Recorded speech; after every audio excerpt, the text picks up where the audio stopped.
feminismo, preconceito, violência, as histórias e reflexões de Angela Davis. I am woman. A Angela Davis ela coloca a mulher negra como num lugar muito importante de pensar a sociedade. Uma peça de teatro interrompida pela polícia militar por desrespeito aos símbolos nacionais.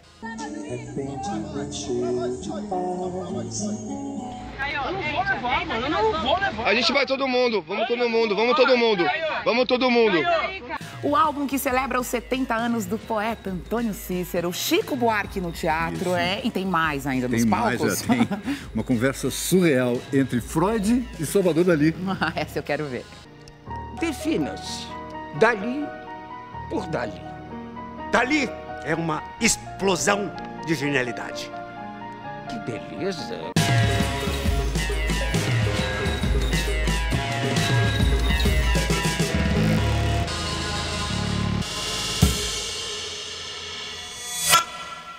Um livro importante para entender a sociedade de ontem e de hoje finalmente é publicado no Brasil.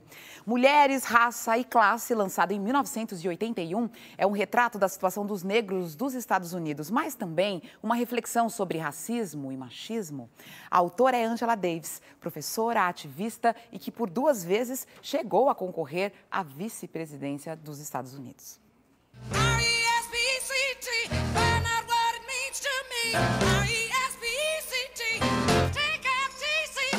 Acho que a Angela Davis ela é uma mulher à frente do seu tempo, né? E falar que ela é à frente do seu tempo não significa que ela não esteja atenta às questões que acontecem, né, no tempo dela. Mas eu acho que ela consegue, a obra dela, eu acho que a militância dela tem um potencial revolucionário que faz a gente pensar além. Ela é uma voz que demarcou um território da mulher negra, na política, na cultura, na produção de pensamento, né? E ainda hoje, com 72 anos, ativa, dando aulas, dando palestras. Eu acho que ela é uma mulher que a gente precisa ler muito, ouvir muito, né? E principalmente eu acho que estudar a fundo sua obra. Bom, Angela Davis é uma força da natureza. Angela Davis é uma das pessoas mais brilhantes que eu tive a sorte de conhecer na minha vida. A Angela Davis foi uma das pioneiras a começar a discutir a questão de gênero dentro do movimento negro. Né? Pela passagem dela de militância, tanto no Partido Comunista, no Panteras Negras, ela faz críticas, muitas vezes, em relação ao homem negro, no sentido de que ela fala que o poder para a comunidade negra não pode ser o poder para o homem negro. Precisa se pensar a questão de gênero. Se a gente pensar que a Angela Davis era uma das cabeças mais procuradas pelo FBI nos anos 70, por quê? Ela era perigosa. As ideias dela, eles queriam a cabeça dela porque as ideias dela eram perigosas. There is a conspiracy in the land. It's a conspiracy to wipe out the black community as a whole. Ela fugiu por mais de 2 meses, foi colocada na lista do FBI das mulheres mais procuradas do mundo e ficou presa durante um tempo, mas ao mesmo tempo se criou uma campanha muito grande mundial, né, Free Angela, pela liberdade dela. I would simply like to thank all of you who struggled so long and so hard for my freedom.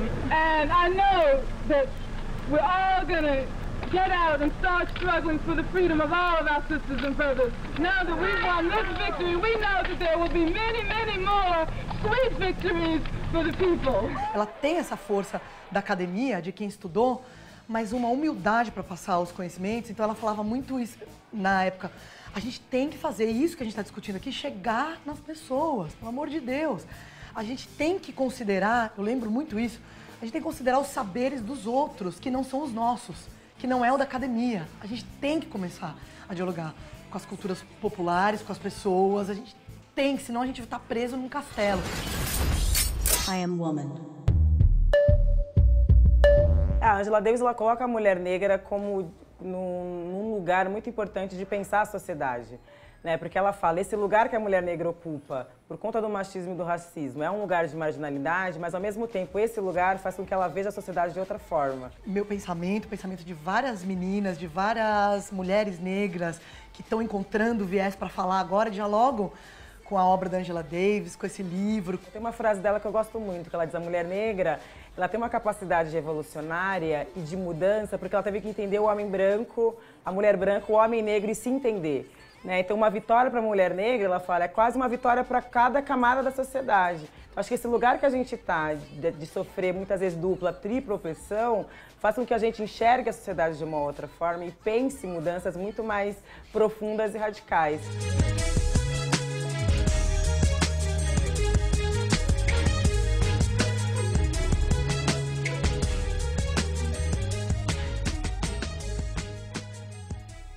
Muito bem. Agora, imagine só que tipo de conversa poderia sair de um encontro entre Sigmund Freud e Salvador Dalí. Essa é a proposta da peça Histeria, dirigida por Jô Soares, em cartaz no Tuca, em São Paulo. Esse encontro tão improvável realmente aconteceu em 1938, pouco antes da morte de Freud, e de uma certa forma é recriado pelos atores Cássio Escapim e Pedro Paulo Rangel, que interpretam respectivamente o pintor espanhol e o pai da psicanálise. A vida nesse estado de espírito é tão improvável como uma flor nascendo de um ovo. Bom, meu querido amigo, vamos começar esta nossa conversa. Eu pergunto a você, meu caro Dalí, não é? Dalí. Salvador Dalí. Isso, posso chamar de Salvador? Sinta-se à vontade. Tá bom. Mas então diz aí, Salvador, defina-se Dalí por Dalí. Dalí é uma explosão de genialidade. Que beleza, porque você é sincero e modesto acima de tudo. Por favor, não tenha cortesia nenhuma. Ô, Sal, me diz aí, defina, por favor, Freud por Dalí. Freud é o estopim que criou a explosão da genialidade de Dalí. Sei. Eu acho que estou meio em desvantagem aí, mas não tenho muita certeza. Agora eu gostaria de saber de Freud. Sig, posso lhe chamar de Sig? É Sigismundo, pode chamar assim. Eu gostaria de saber se Freud teria algum conselho para Dalí. Raspe o bigode. Agora me diga uma coisa, Sal. O que é que você achou de ter sido representado no cinema por aquele ator que fez o vampiro na saga Crepúsculo? Francamente, lhe faltou o sangue de Dalí. Por isso que eu acredito que depois ele foi fazer um filme como vampiro. Isso foi uma bela sacada, hein? Gostei disso. To love. To cherish. Você me perdoe a intimidade, mas nesse filme que eu citei, Pequenas Cinzas, aparece você tendo um caso com Garcia Lorca. É verdade? Isso aconteceu mesmo? Eu poderia responder, para nós, os grandes artistas, o amor, sexo e o desejo é como uma aquarela, não tem contornos definidos. Então, para dois artistas, o que vale é o amor pela paixão. Não, essa que você saiu pela tangente, essa resposta não me convenceu. O que é que você está fazendo?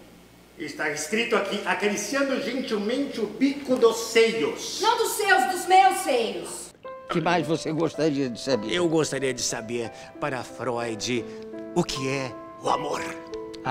Eu penso como Dalva de Oliveira. O amor é o amor. Que bonito. O que é o sexo? O sexo? O sexo é a melhor coisa que tem, o sexo, né? Tudo é sexo. O sexo é sexo, o sexo é tal qual o amor é o sexo. Tudo é sexo. Exatamente, você acertou na mosca, digo, no sexo. Durante 24 horas, terminando no dia de finados, o artista plástico Nuno Ramos reuniu atores, escritores, intelectuais e anônimos para lembrar de mortos que a sociedade não pode esquecer. As 111 vítimas do massacre do Carandiru. Na vigília 111, os nomes dos presos mortos durante a invasão do presídio em 1992 eram lidos, repetidos, interpretados. O manifesto foi transmitido pela internet e em boletins durante a programação da TV Cultura. Antônio da Silva Souza. Valmir Marques dos Santos. Alex Rogério de Araújo. Walter Antunes Pereira. A atividade tem talvez mais a ver com a duração do que exatamente com o que a gente faz, né? Quer dizer, o que interessa é ficar 24 horas, é cumprir essa espécie de dia negativo, né? Lembrando dos caras e tal. Já está lendo os nomes, Helena? Eu comecei a ler agora. Adão Luiz de Aquino, Adelson Pereira de Araújo. Jesuíno Campos, João Carlos Rodrigues Vasques. A simples leitura dos nomes, né, é um mantra e parece que a gente está contando realmente toda a história. Roberto Aparecido Nogueira, Roberto Azevedo Silva. Eu sinto que a coisa do Carandiru realmente não foi embora. Essa espécie de corpo coletivo, né, ensanguentado, maltratado, que você não consegue nem individualizar, né? Rogério Piazza. Porque a vida, ela vale porque ela é única. E é o primeiro modo de fazer com que ela não valha nada é tornar ela um número. Então o 111, que é até um número particularmente interessante, porque ele é 1 mais 1 mais 1. Jarba Silveira da Rosa. Foi uma hora, então eu tô meio em transe ainda, assim, tipo, tô falando coisas assim, meio que quase como um mantra quando se repete. Mas acho que 1 hora repetindo, entra em transe, não entra? Não tem como. É assim, totalmente. Cláudio Nascimento da Silva. Você começa a falar os nomes, e daqui a pouco você começa a lembrar quem são eles, onde eles estavam, dentro daquela cela, e o que ferraram com a família de tanta gente. Então, assim, eu fiquei imaginando as crianças, fiquei imaginando a família de todo mundo. Enquanto eu falava, vinha um universo nas minhas costas.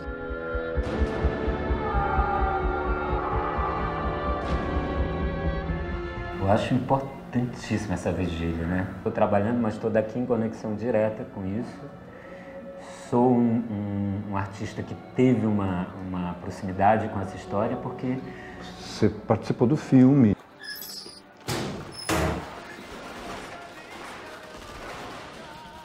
Nós não tratávamos isso exatamente, simplesmente como uma obra de ficção. A gente entendia que a gente estava usando da nossa arte para tocar numa ferida aberta do Brasil.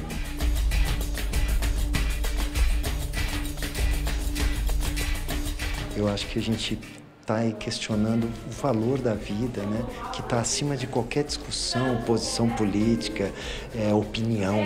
Nós estamos falando da vida em si, da vida humana, né? O julgamento do Carandiru ter se tratado dessa maneira e as pessoas que são responsáveis por esse massacre não estarem pagando por esse erro nos deixa inseguros.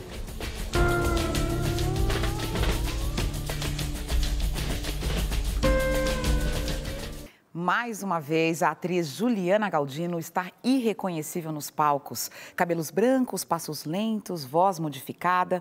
Ela vive o personagem principal de Leite Derramado.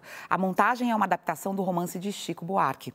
Os atuais acontecimentos políticos no país marcaram profundamente as escolhas do diretor Roberto Alvim na hora de criar essa obra. Você vai dispor dos rendados, dos cristais, das joias. Juliana Galdino, que no palco a gente já viu de muitas formas, de muitos jeitos e transformada. O corpo da rã, o corpo do sapo, a baleia, morcego, girinos de larva. Eu, macaco livre, submeti-me voluntariamente a tal norma. Rogai a nova esposa de vosso pai, hoje minha senhora, que sejam os dois liberados da pena a mim imposta. Me atrai muito, eu gosto de caracterização. Acho que é uma possibilidade justamente de você sair do si mesmo, né? Esse sujeito cultural que a gente carrega o tempo inteiro, de segunda a segunda. Falo assim que a gente é pobre, feio e mora longe. É a maneira que eu tenho para viajar, então. Então é a maneira que eu, fazendo teatro, é uma maneira de viajar e de viver vidas que você possivelmente, eu possivelmente não vou ter a chance de viver, né? Eu próprio devoro poderia arcar com o tratamento no estrangeiro se aquele pilantra do teu marido não tivesse me arruinado. Juliana Galdino é Eulálio da Assunção, um homem centenário que foi abandonado num hospital público e passa seus últimos momentos navegando na própria história. Pelas provisões de boca que devoram. A última criatura que sobra de uma família que chega no Brasil junto com a corte portuguesa, com seu tataravô. Depois a família, você vai ter o avô, que é escravagista, e depois você vai ter o pai, que é senador da Primeira República. E ele é essa criatura que paira no meio da antiga geração, de um antigo sistema de vida, de valores. E depois dele, quando ele tem neto e bisneto, o neto é guerrilheiro, o bisneto vira traficante da rocinha. Lá no fim daquele corredor, abriram uma última jaula, me jogaram dentro. Olha. Então, você tem uma curva de uma família que eu acho que é a representação exatamente do Brasil, sabe? Quanta coisa aconteceu em tão pouco tempo. Claro. A gente está falando de 500 anos, é um país que engatinha e que já está caducando antes mesmo de chegar à maioridade. 15% para os correligionários e 15% para o partido. É a primeira adaptação para os palcos do romance de Chico Buarque, Leite Derramado. A direção é de Roberto Alvim, um parceiro de Juliana em outras montagens. A gente conversou muito, foi um ano que ele está debruçado em cima desse trabalho, arduamente. Acho que foi um trabalho por causa de tudo que aconteceu, que vem acontecendo. As coisas não param de acontecer, né? A gente sabe que final feliz também é uma falácia, né? Uma utopia. Ninguém está para final feliz, mas a gente está para escolher um final que seja adequado a todos nós. Um final que seja representativo para a maioria de nós. O país é nosso. Essa terra é nossa.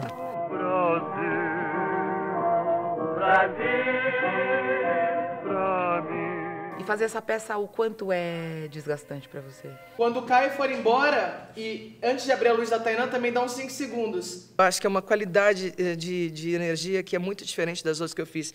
Que antes eu não tirava a cabeça que era teatro. Hoje em dia eu tenho um senso de... É uma oportunidade, é um senso de responsabilidade, porque é teatro, mas a gente está falando sobre uma coisa que não é uma ficção. É sobre a gente. Está aí. O sonífero já não faz efeito. O caminho do sono é como um navio fantasma perdido nesse labirinto de 500 anos. E uma peça de teatro no meio de uma praça é interrompida pela polícia militar por desrespeito aos símbolos nacionais. Os atores vestiam saias e uma farda que lembra o uniforme da PM. As bandeiras do Brasil e do estado de São Paulo estavam de cabeça para baixo, enquanto o hino nacional era tocado em uma espécie assim, de mixagem com a música A Paz, de Gilberto Gil.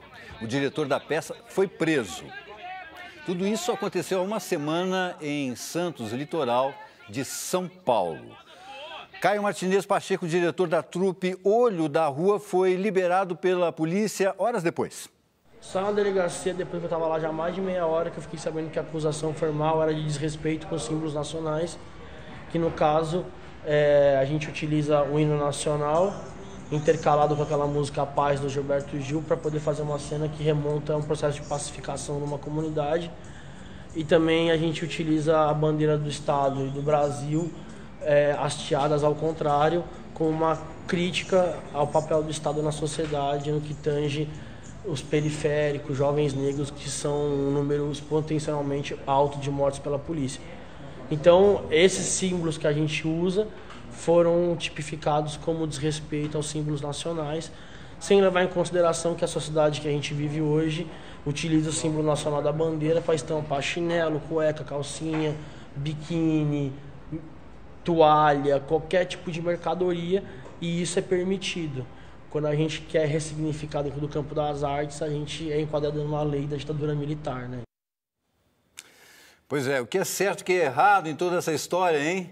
Nós recebemos aqui no Metrópolis João Elias Neri, que é pesquisador da USP, e Júlio César Fernandes Neves, que é ouvidor da Polícia do Estado de São Paulo. Boa noite para vocês. Boa noite. Boa noite. O que aconteceu e por que aconteceu isso, João?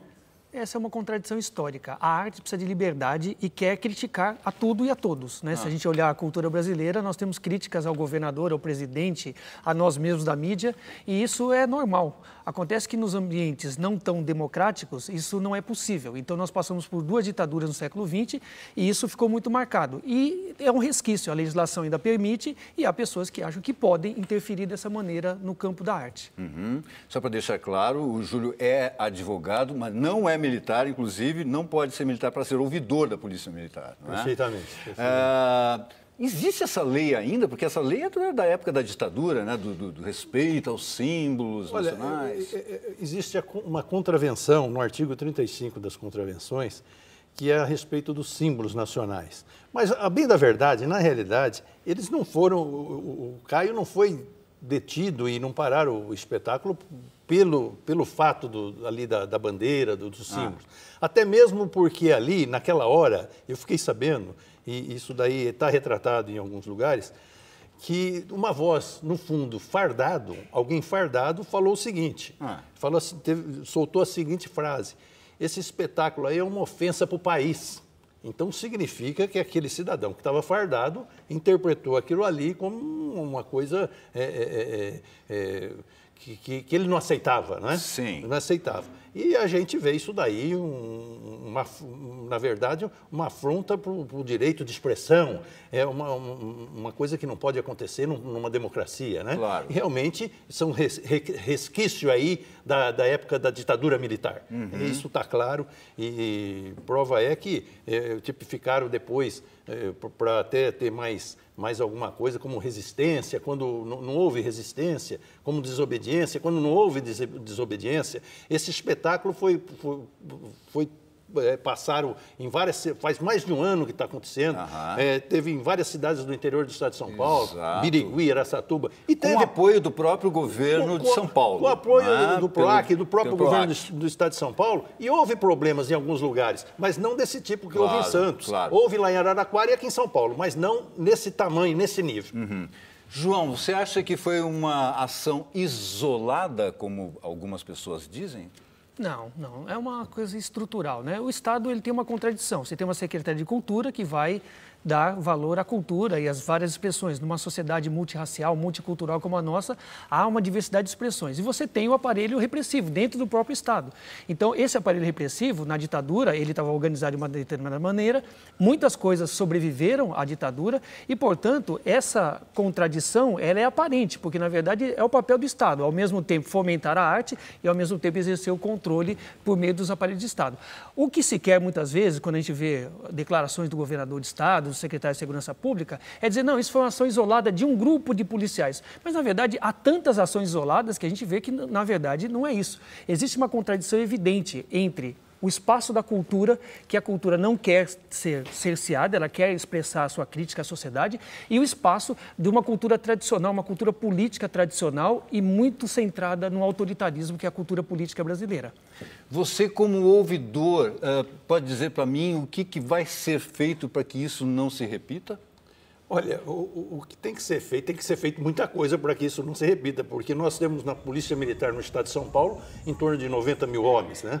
Mesmo não sendo, eu tenho certeza que não foi um fato isolado, até mesmo porque lá em Santos não foi a primeira vez que houve um caso desse. O próprio Caio retratou aí, o ator, o Caio retratou que houve 5 casos anteriormente a esse, de um tempo para cá, não é?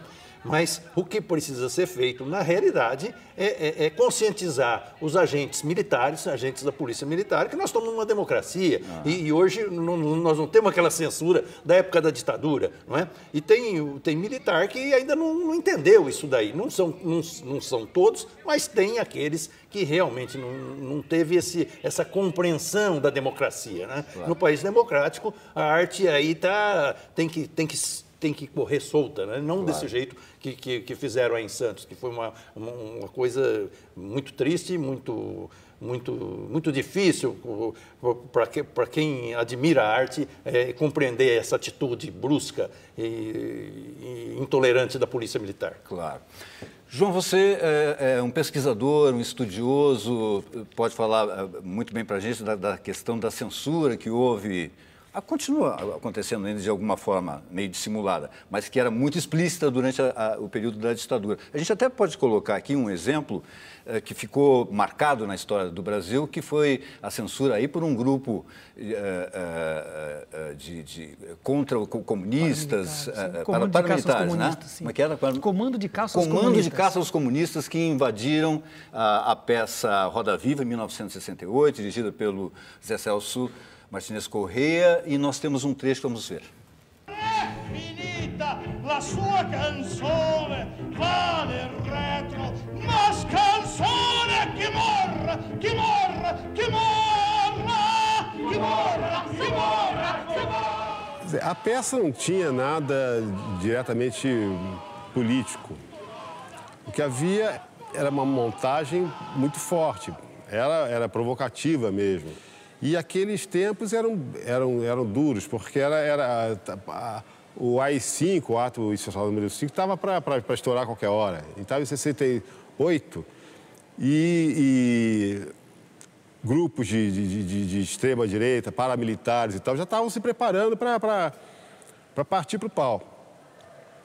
E aí entraram lá no teatro em São Paulo, bateram em alguns atores, a Maria Pera, etc. e tal. Depois, em Porto Alegre, houve de novo a invasão do teatro. Mas eu tenho a impressão de que aconteceu com Roda Viva como poderia ter acontecido com qualquer outra peça. Pois é, só para lembrar, né, a peça Roda Viva do Chico Buarque, aliás, tudo que tinha o nome de Chico Buarque era censurado, praticamente censurado na época, tanto que ele usava muito codinomes, né? Nas músicas ele assinava como Julinho, da Adelaide, para que as músicas pudessem passar, porque senão a censura ia lá e já cortava imediatamente. Mas tinha muito paradoxo nessa censura, não tinha, João? Então, mas o Estado, ele não é uma entidade única, né? Ele tem vários aspectos. Na ditadura militar, você tinha basicamente a linha dura dos militares e os moderados. Então, você tinha uma luta entre esses dois campos. A linha dura usava, inclusive, coisas fora da legislação, né? Esses comandos e os paramilitares, eles não estavam dentro da lei. Mas dentro da lei, o Estado Nacional, o Estado de Segurança Nacional da ditadura, definiu legislações específicas para a censura. Então, houve censura ao teatro, à televisão, a livros. Então, há um conjunto, né, de milhares de obras censuradas em todos os meios de comunicação e todas as formas de arte que nós temos no Brasil. Mas tinha coisas assim muito interessantes no sentido assim, que eram paradoxais.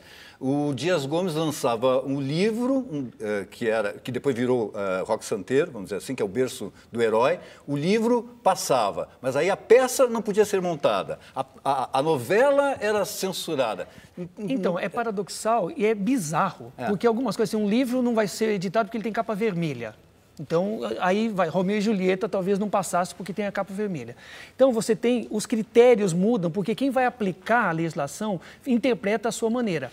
E também tem uma coisa que já vem lá, então, se você olhar pela história. O Dias Gomes era um conhecido comunista, então ele foi censurado, ele falou ao telefone com alguém, e aí esse alguém o Nelson Werneck Sodré estava censurado, e pronto, aquilo vai ser censurado porque vai ser alguma coisa. Se você olhar para a história, Graciliano Ramos, Jorge Amado, os artistas identificados com uma posição política diferente da do Estado sempre foram mais vigiados. Se não a sua obra, a sua atuação política. É o caso do Chico Buarque de Holanda, por exemplo, que nunca teve uma atuação política efetiva, mas a sua obra foi sempre censurada, até pelo Fernando Henrique Cardoso. Há de se lembrar.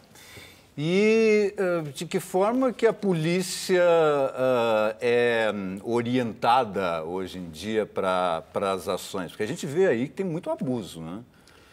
Principalmente o que chama mais atenção são nas manifestações, né? Hoje até tem dentro da corporação aquele cargo horário de direitos humanos, né? A gente reivindica que seja mais, que tenha mais aulas de direitos humanos no curso de formação, de graduação dos policiais. Mas é complicado porque os resquícios de uma polícia que vinha lá daquela época da ditadura existe. Quem falar que não existe é mentiroso, né? Sim. Tanto existe que você vê acontecendo aí nessas manifestações, essas ações ilegais por parte dos policiais, onde jornalistas são presos, ficaram cegos, enfim, um monte de desastre, tragédia aí na ação policial. Mas a gente está sempre tentando melhorar isso daí através do contato com a corporação, né?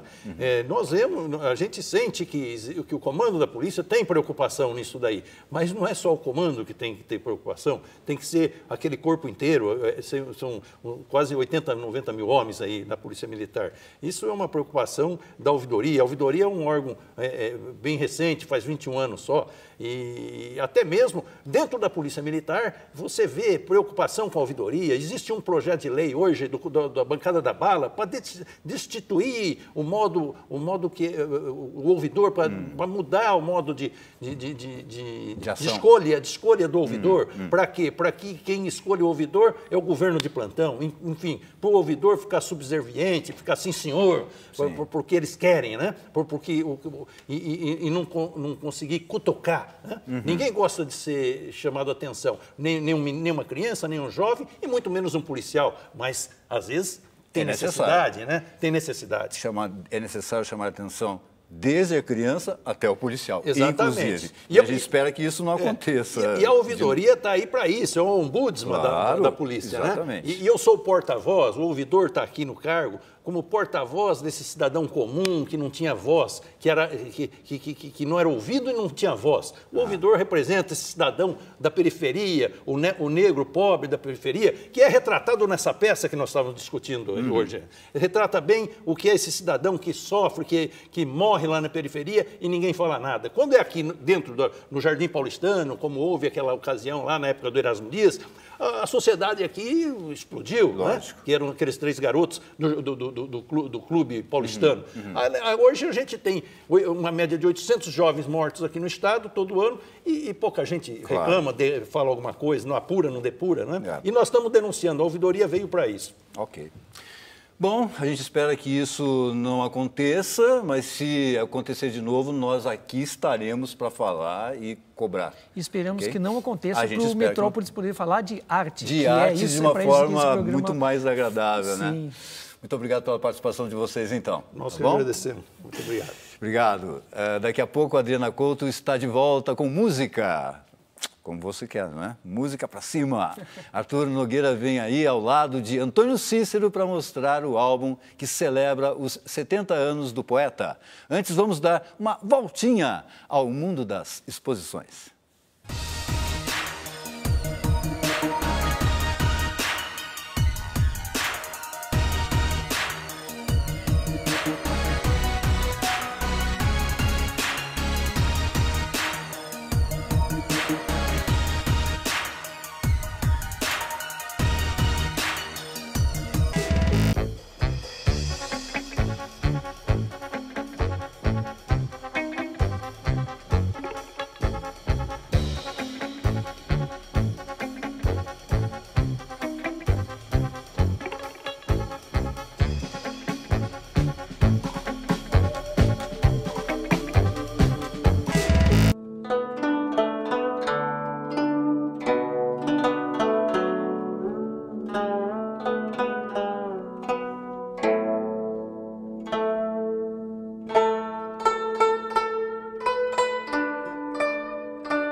Bom, eu estou aqui bem acompanhada. Bem-vindo, Antônio Cícero, ao Metrópolis. Obrigado. Poeta, compositor, letrista, filósofo, que agora está recebendo uma homenagem maravilhosa.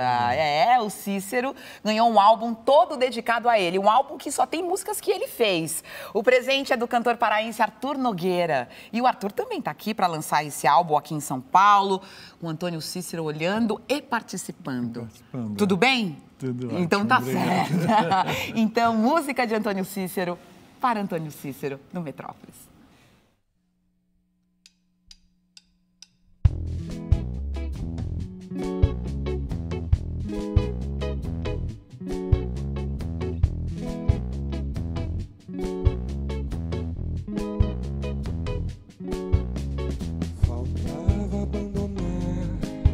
a velha escola, tomar um mundo feito Coca-Cola, fazer da minha vida sempre o meu passeio público e ao mesmo tempo fazer dela o meu caminho só, único.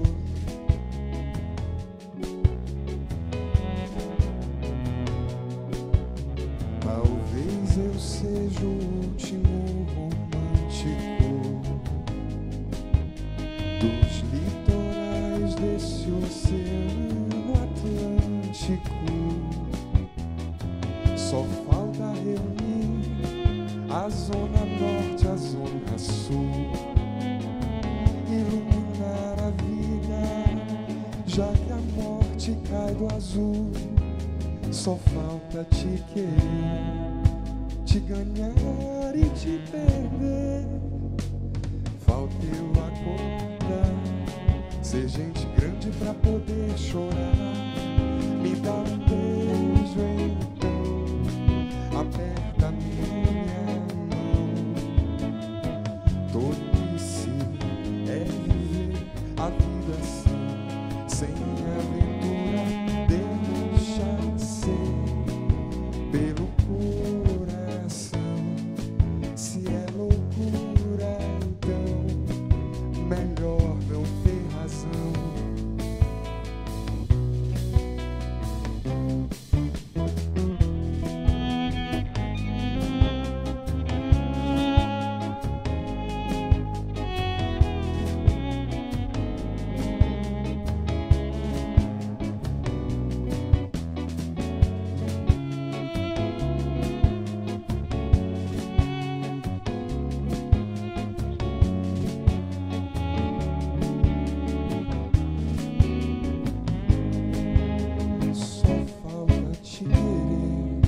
Te ganhar e te perder. Falta eu acordar, ser gente grande pra poder chorar. Me dá um beijo então, aperta minha mão. Tolice é viver a vida assim, sem aventura, deixa ser pelo coração. Se é loucura, então melhor não ter razão.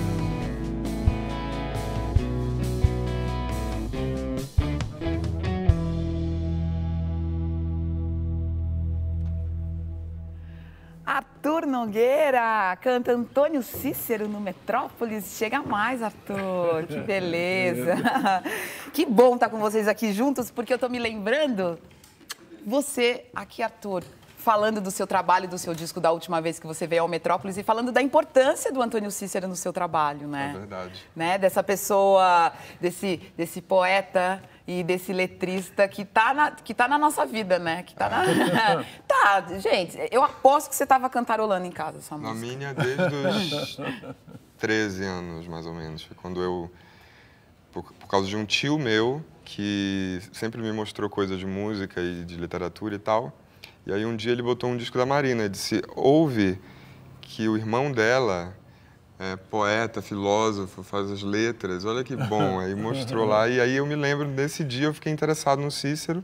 E quando conheci a obra, me identifiquei com os assuntos, o gosto pela poesia, porque a obra dele é cheia de referências a outros poetas também. Então eu era louco pelo Cícero desde muito cedo já. Que bom. E que bom que o encontro aconteceu, né, Cícero? Você vê esse jovem poeta te pedindo ajuda, te pedindo... O que ele queria de você, Antônio Cícero? Aí é que tá a história. Ele na verdade, desde que, quando eu conheci, já estava começando a querer cantar e compor, não é? Você verdade. Já estava nesse caminho. Então, eu acho que ele estava precisando de mais um impulsinho. Né? De um impulso. E aí a gente começou a se corresponder por e-mail, eu ainda morava em Belém, e foi muito importante essas conversas, e as conversas sobre poesia, sobre as coisas todas. Depois eu mudei para o Rio, aí nós moramos perto, né? Ali no Rio. Então a gente se via muito. Então foi uma convivência muito importante. Aí começamos a fazer canções e várias outras coisas, de um livro. Ele pegou poemas meus de livro e musicou. E aí as parcerias foram se concretizando. Temos mais um resultado aqui. Presente. Antônio Cícero, 70 anos. Pois é. 70 anos. Conta pra gente. Como é ter 70 anos? Leva susto? Olha, é uma barra quando você de repente vê que vai fazer 70 anos. Para mim, foi. Mas também eu me lembro que quando eu fui fazer 60 anos já era uma barra. 50 anos era. Entende? Eu tenho a impressão que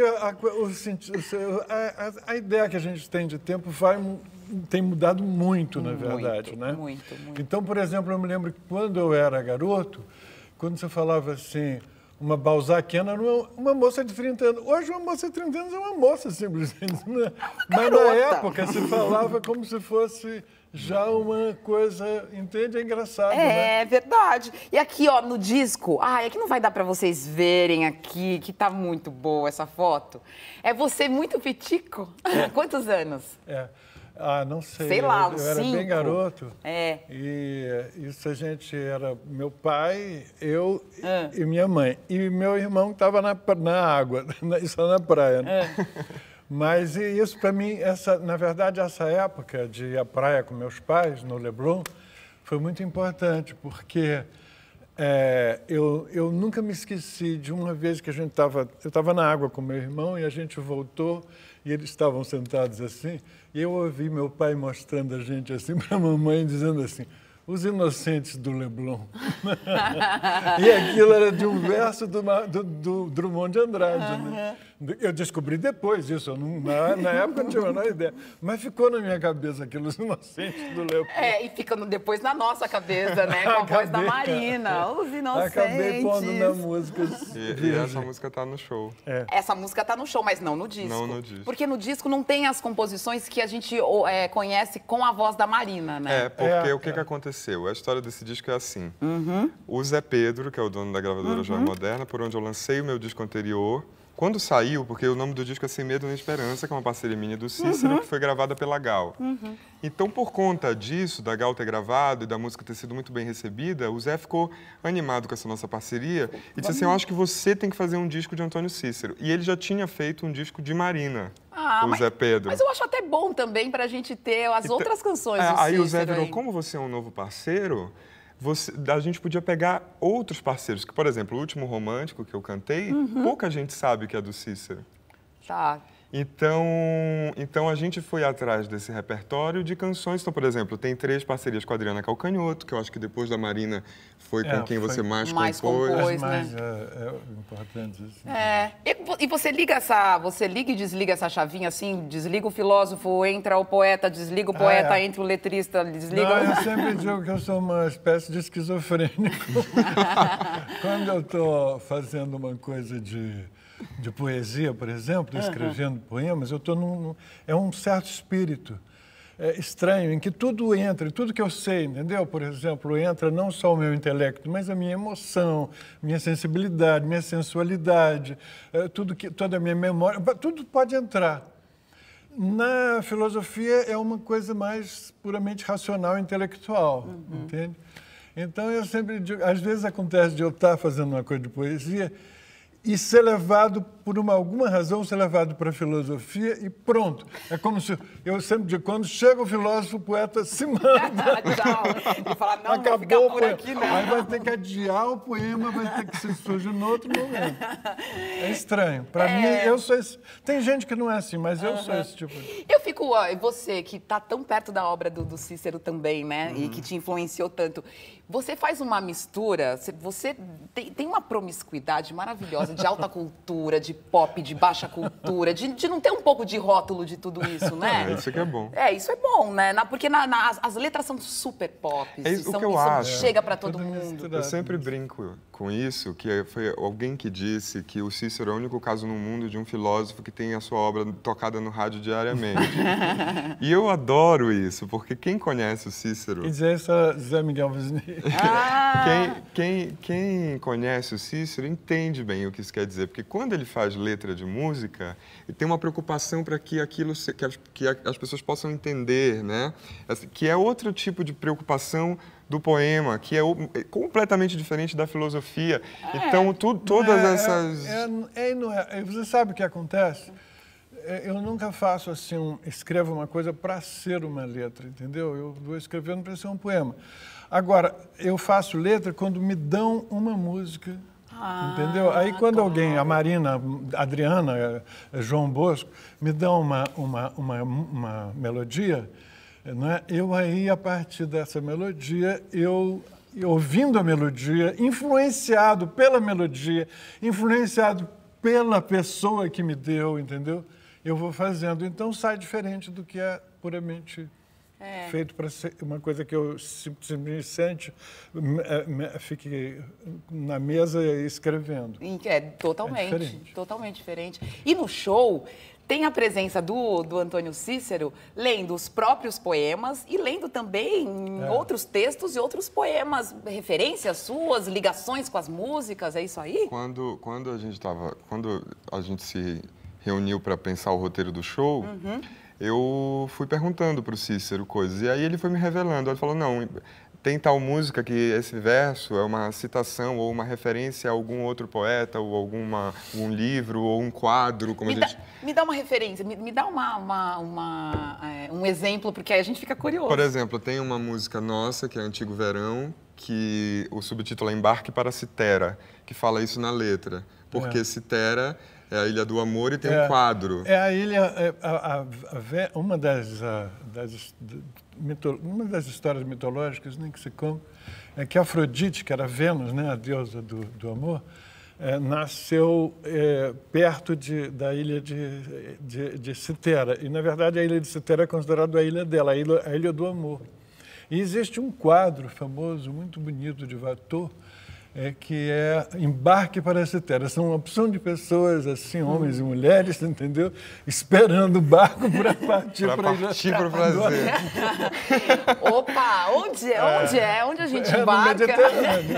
Então, essa no Mediterrâneo. Aí a gente ficou conversando sobre essas coisas, essas referências. Então, por exemplo, o inverno tem uma coisa do rio, que aí o Cícero vai ler o poema que não, às vezes não são referências tão claras. Claro, não é exatamente o que inspirou, mas que é como você falou, as coisas vão vindo, o que porque eu te acho forma. Que é assim, sabe que eu acho que todo poeta, na verdade, as coisas que a gente lê também são, digamos assim, influências, a gente é influenciado por um amor, por uma coisa que vê, por uma frase que ouve. Um filme. Pelos livros, pela poesia que já leu também, né? É muito importante. Claro, claro. Vamos amalgamar tudo isso. E vocês podem fazer, então, pra gente mais uma música? Agora com a participação grandiosa de Antônio Cícero. Muito bem. Então, vocês dois agora juntos. É uma parceria. Essa música que vocês vão fazer é uma parceria, né? É, simbiose de nós dois. E tem Antônio Cícero declamando. Tem. É? Então, por favor, o palco do Metrópolis é de vocês. Obrigado. Que maravilha. O show que já foi, que já aconteceu aqui em São Paulo, mas ainda tem no Rio de Janeiro, no dia 22 de novembro. Arthur Nogueira e Antônio Cícero, o disco é o Presente. E é com essa música que a gente encerra o Metrópolis de hoje, lindamente. Um beijo pra vocês, nos vemos daqui a pouco, né? Então tá. Um beijo, até mais.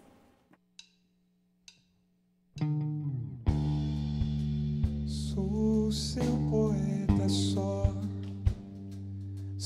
em você descubro a poesia que era minha já, mas eu não via.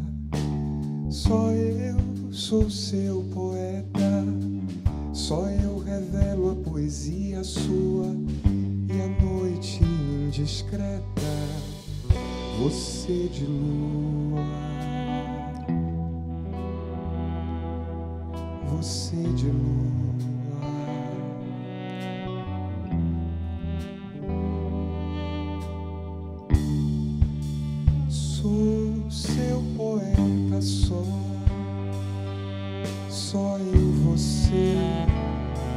descubro a poesia que era minha já, mas eu não via. Só eu sou seu poeta, só eu revelo a poesia sua e a noite indiscreta, você de lua, você de lua,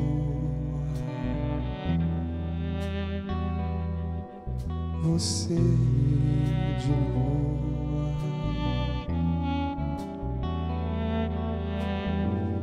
você.